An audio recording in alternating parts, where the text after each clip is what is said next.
In this video, we're talking about a very common question that we get. Can you do defensive driving school for a racing charge, also known as exhibition of speed, or for reckless driving? The answer, unfortunately, is no. The reason being, the charges are just too serious. Under Arizona law, we have three different classifications of what are called misdemeanors. These are all criminal offenses. The most serious is a Class 1. Usually this is for things like DUIs or certain domestic violence offenses. We have a Class 2, which is the next level down, and then the Class 3 is the lowest. Those are misdemeanors. Below that are just civil violations.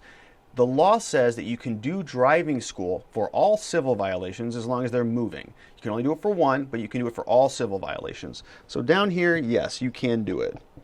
The law says that for criminal speeding is a Class 3 misdemeanor. So as I said, it's the lowest of the misdemeanor scale, and it's a 3-point violation.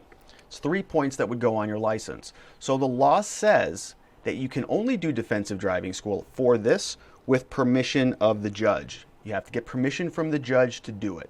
You have to get the prosecutor to not object. You have to meet the judge's requirements, and so it's not automatic at all. There's a lot of discretion, there's a lot of negotiating that goes into play there, but the law says potentially you could do defensive driving school for that. This is the maybe level. This is the yes level, this is the maybe level. Above that, a reckless driving charge is a Class 2 misdemeanor. Okay, so now we're getting a little bit more serious. Reckless driving is also 8 points on your license.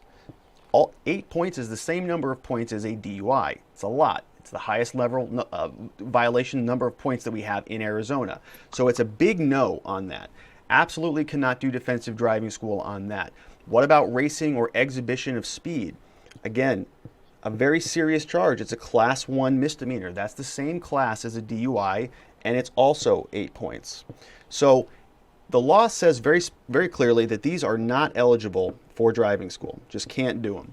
So sometimes people will come in and they'll say, well, this was kind of a silly type of ticket. I really wasn't doing anything wrong. Why am I being charged with such a serious offense? It's a good question, and we share the same opinion. But the job is that we do is to knock these down. We have to beat these charges. It's not as simple as walking into the court and just saying, hey, this is my first offense. I'm eligible for traffic school. Can I go ahead and do it? The answer is a resounding no. The judge has no discretion. The law does not give the judge any authority to allow you to do driving school for a reckless driving or a racing or exhibition of speed charge. So if you want to beat those charges, if you want to make sure that those do not go on your record, give our office a call. We handle a lot of these cases all over the state of Arizona. We offer free case evaluations and look forward to speaking with you. Thanks for watching.